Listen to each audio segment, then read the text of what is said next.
Faut-il acheter en rez-de-chaussée? Eh bien, c'est ce qu'on va voir dans cette vidéo. Allez, c'est parti!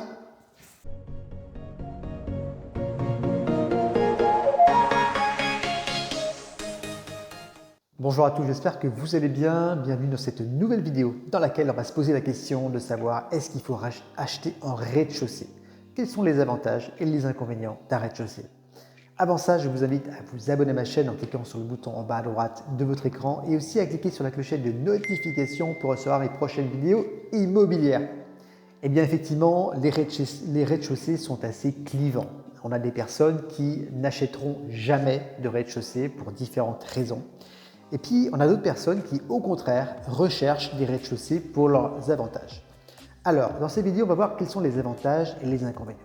L'avantage numéro 1 d'un rez-de-chaussée, c'est qu'on peut bénéficier d'un prix à la baisse par rapport à d'autres appartements qui seraient situés dans la même copropriété.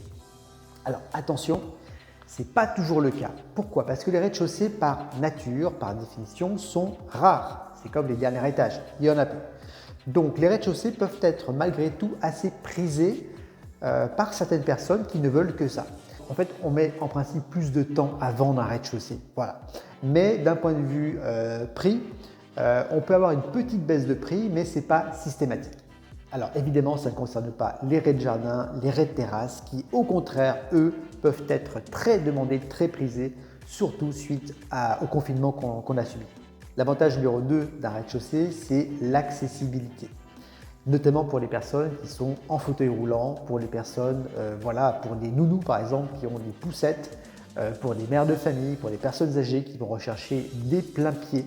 Donc là, forcément, quand vous êtes en rez-de-chaussée, eh bien, vous êtes directement de plein-pied et vous avez un accès plus facile. L'avantage numéro 3 d'un rez-de-chaussée, ça peut être la fraîcheur, surtout en plein été, quand il fait 35 degrés, voire peut-être plus, quand vous êtes dans des grandes villes comme, je sais pas, Paris, Lyon et autres, quand il fait 35 degrés en été, eh bien, habiter en rez-de-chaussée, ça peut être plutôt sympa parce qu'on a un peu plus de fraîcheur que si on est en étage élevé, en plein cagnard, exposé ouest notamment. L'avantage numéro 4 d'un rez-de-chaussée, c'est qu'en principe, vous allez bénéficier de charges plus réduites. Et ceci du fait que on a généralement des charges d'ascenseur qui sont plus basses. Et c'est assez logique. Alors quelquefois, on paye quand même un petit peu de charges d'ascenseur parce qu'on peut avoir l'ascenseur pour aller au -1 ou au -2. Mais du fait de la réduction des charges d'ascenseur, les charges sont tout simplement plus basses. Maintenant, on va regarder quels sont les inconvénients possibles d'un rez-de-chaussée. L'inconvénient numéro 1, et c'est peut-être celui qui rebute le plus d'acquéreurs potentiels, c'est l'aspect sécuritaire.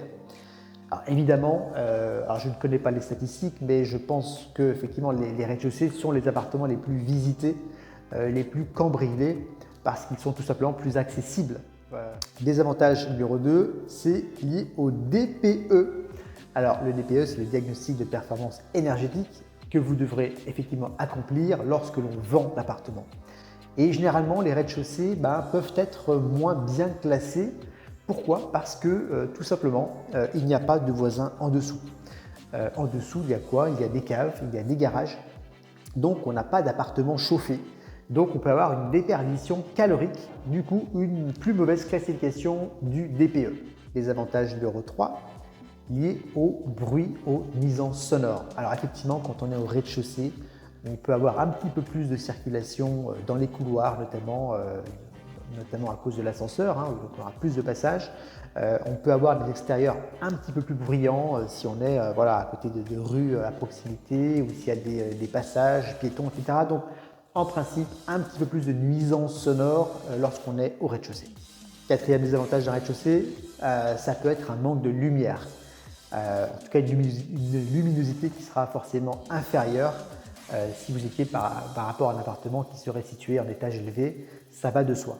Cinquième désavantage d'un rez-de-chaussée, ça peut être lié à la vue, tout simplement. Bah oui, forcément, on n'aura pas une vue dégagée, on aura une vue sur peut-être d'autres immeubles ou sur des rues ou donc on a une vue qui sera forcément moins sympa que si on était au dernier étage avec une vue sur des montagnes, une vue sur mer par exemple.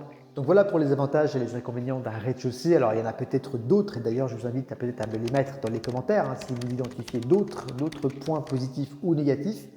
Ce qui est certain, c'est que Les rez-de-chaussée, comme les autres appartements, trouveront toujours des acquéreurs potentiels parce que, comme on l'a vu, il y a des personnes qui ne recherchent que les rez-de-chaussée. Au final, tout bien immobilier, quel qu'il soit, a ses avantages et ses inconvénients. Voilà, c'est la fin de cette vidéo. Je vous invite une nouvelle fois à vous abonner à ma chaîne en cliquant sur le bouton en bas à droite de votre écran et aussi à cliquer sur la clochette de notification pour recevoir mes prochaines vidéos immobilières. Merci pour votre écoute et puis je vous dis à très bientôt dans une prochaine vidéo. Allez, bye bye!